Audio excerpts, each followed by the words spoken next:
Hi friends, నేను మీ MPR.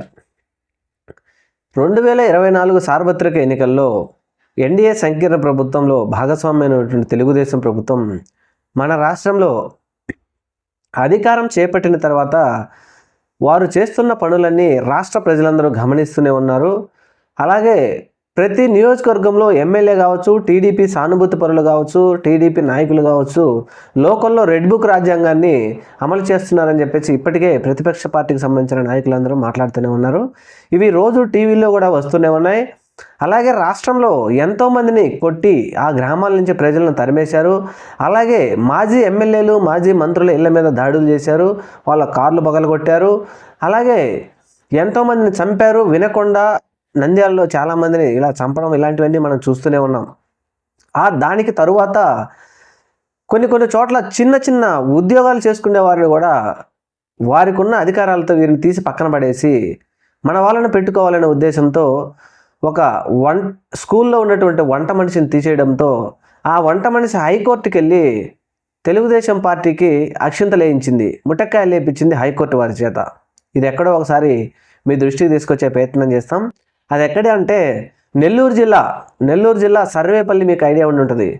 ఎన్నోసార్లు పోటీ చేసి ఓడిపోయినటువంటి సోమిరెడ్డి చంద్రమోహన్ రెడ్డి, ఆయన నియోజకవర్గంలో వెంకటాచలం మండలం కనువూరు జెడ్పీ హై స్కూల్లో అక్కడ ఒక వంట మనిషి ఈమెను తీసేసి మా మనుషులను పెట్టాలి అనే ఉద్దేశంతో అక్కడ లోకల్లో ఉన్న నాయకులు మొదటగా ఆ school Kanumuru ZP high school ఉన్నటువంటి హెడ్ మాస్టర్ను బెదిరించడంతో ఆయన ఒప్పుకోకపోవడం వల్ల డైరెక్ట్గా ఎమ్మెల్యే అయినటువంటి సోమిరెడ్డి చంద్రమోహన్ రెడ్డి గారి దగ్గరికి వెళ్ళి లెటర్ తీసుకుని వచ్చారు.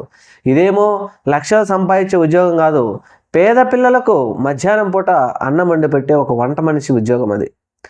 మరి ఈ సోమిరెడ్డి చంద్రమోహన్ రెడ్డి గారు కూడా ఆ వంట మనిషిని తీసేయాలి, మగ మనిషి లేని జీవితం బ్రతుకుతున్న ఆవిడకు ఈవిడని తీసేసి మన మనుషులు పెట్టాలని లెటర్ ఎలా ఇవ్వాలని చెప్పి ఆయన అనుకున్నారో ఏమో తెలియదు. కానీ ఈవిడని తీసేసి మా వాళ్ళు చెప్పిన వాళ్ళని పెట్టండి అని చెప్పేసి డైరెక్ట్గా ఆయన లెటర్ ఇష్యూ చేశాడు.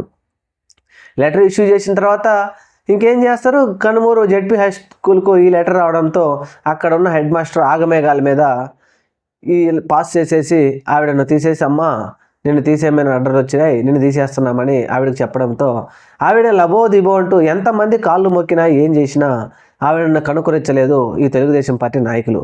అయితే మరి ఆవిడ కొంచెం లోకజ్ఞానం తెలిసిన ఆవిడ కావచ్చేమో, ఎంబడే ఆవిడ ఇంకా మన బ్రతుకు దరువు పోతుంది, ఇది ఎలాగైనా మనం బ్రతికించుకోవాలనే ఉద్దేశంతో ఆమె హైకోర్టుకి వెళ్ళి హైకోర్టులో పిటిషన్ వేసింది. హైకోర్టులో పిటిషన్ వేస్తే హైకోర్టు వారు, న్యాయస్థానం వారు తెలుగుదేశం పార్టీకి మొట్టెక్కాయలేసి ఇది సమంజసం కాదు, మీ ఇష్ట ప్రకారం తీసేయడం భావ్యం కాదు అని చెప్పేసి అక్కడ ఎమ్మెల్యే గారికి, అక్కడ జెడ్పీ వారికి, లోకల్ నాయకులకి అందరికీ మొట్టెక్కాయలేసి తిరిగి ఆవిడని విధుల్లోకి తీసుకోండి అని చెప్పేసి ఆవిడ నియమిస్తూ ఆవిడకి లెటర్ ఇవ్వడంతో తిరిగి వచ్చి మళ్ళీ ఆవిడ స్కూల్లో జాయిన్ అవ్వడం జరిగింది.